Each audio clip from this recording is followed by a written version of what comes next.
Oi, hoje eu tô aqui pra falar sobre a vida sentimental da Ana nesse ano de 2012 e também, ocasionalmente, o que acarretou na sua vida espiritual.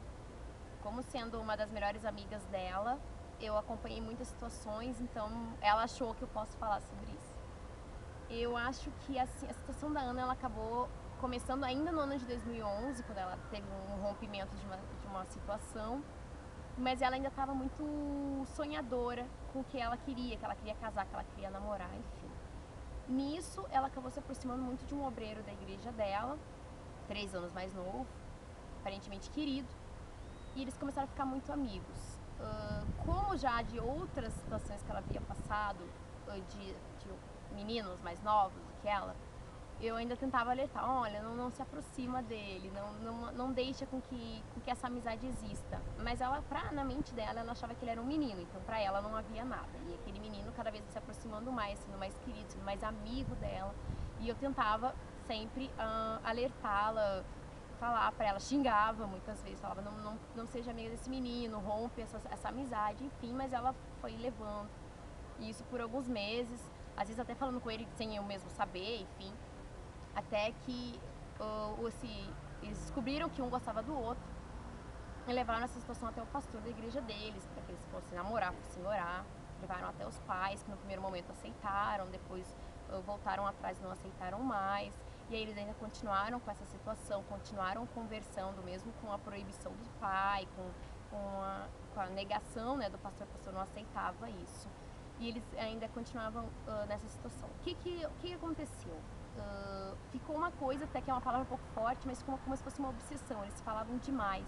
E isso acabou acarretando diretamente na vida espiritual da Ana. A Ana não orava, a Ana não mais lia a Bíblia com a mesma frequência, as suas atividades na igreja elas não eram mais do mesmo jeito. Mas quando eu tentava alertá-la sobre essa situação, principalmente sobre essa vida espiritual, ela não aceitava. Ela dizia que não tá, que estava tudo bem, que ela estava muito bem com Deus, que ele também estava bem com Deus, que realmente ele era a pessoa, mesmo com a diferença de idade, com algumas diferenças assim, mais aparentemente gritantes, ela ainda não é ele, e até levando isso depois a outros pastores, em outras situações, levando até um extremo. Até que ela acordou, digamos assim, dessa situação, eu tentando ali alertá-la, falava, xingava, brigava, dava exemplo, dizia que ela até mesmo iria cair com uma situação assim, ela dizia que não, que estava tudo bem. Até que ela despertou. Quando ela acordou, e foi pra mim, assim, pra tentar ajudá-la, foi bem complicado, porque eu via a minha amiga sofrendo, porque ela gostava realmente dele, e ele também gostava dela de alguma forma, e ele até mesmo insistindo. Mas eu vi que ela teve que refazer toda a vida com Deus dela. Ela teve que admitir o erro, admitir que era uma vontade dela, uma vontade da carne, que era algo que ela ia, se tivesse talvez levado mais um mês, talvez com certeza outras consequências muito piores poderiam ter acontecido. Então eu acho que a vida espiritual dela, ela perdeu muito nesse período, em que talvez ela quisesse ali namorar, ir para o altar, enfim, e ela estava na verdade se afastando de Deus, por causa de uma amizade que virou uma amizade colorida, que quase virou um namoro.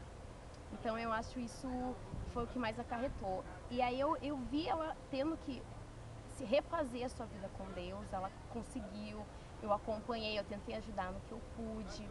Então eu acho que, e eu acho que ela acordou, ela parou de idealizar um namorado ideal, um marido ideal na mente dela, e ela amadureceu nesse quesito. E com certeza o que Deus tem preparado para ela é muito melhor do que ela tinha, que ela tinha naquela época, talvez fosse muito fácil, fosse bom naquele momento. Então eu acho que isso foi o bacana. E comparando a Ana que eu conheci lá no início do ano, que estava indo para Israel, que estava tendo aquela oportunidade de representar o Estado, para a Ana que é hoje, eu acho que ela amadureceu, que ela cresceu, que ela mudou. Principalmente a vida dela com Deus. Então é isso que eu queria dizer. Bom, só.